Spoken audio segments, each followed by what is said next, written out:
Have you ever pondered the origin of a star? What celestial process gives birth to these luminous bodies that light up the night sky? Today we dive headfirst into the fascinating journey of star birth. In the vast cosmos, everything begins with a nebula, a giant cloud of dust and gas, primarily comprised of hydrogen and helium. Some of these nebulae are so large that they can span hundreds of light years across. Imagine a cloud so immense that light, traveling at a staggering speed, takes centuries to cross it. This is the cradle where stars are born.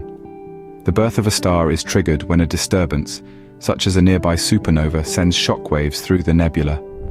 These waves compress the nebula, causing areas of it to collapse under their own gravitational pull. As these pockets of gas and dust collapse, they form what we call a protostar. This protostar continues to grow as it attracts more and more matter from the surrounding nebula. As the protostar accrues mass, its gravitational pull intensifies, drawing in even more material.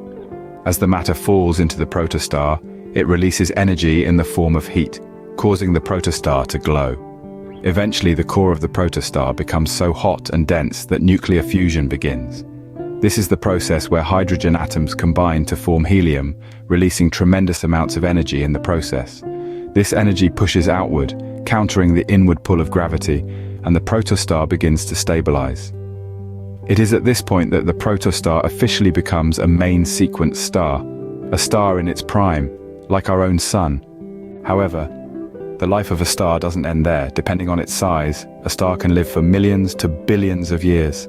When it exhausts its hydrogen fuel, it begins to die, leading to a whole new series of interesting cosmic events.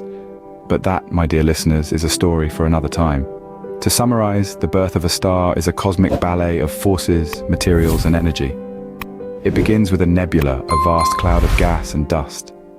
A disturbance triggers the collapse of parts of the nebula, forming a protostar. The protostar grows, its core heats up, and when it's hot and dense enough, nuclear fusion begins. This marks the birth of a main sequence star. So, the next time you gaze up at the night sky, remember that each twinkling point of light has undergone a cosmic journey of epic proportions. Each star, in its silent, burning beauty, is a testament to the incredible processes at work in the vastness of our universe.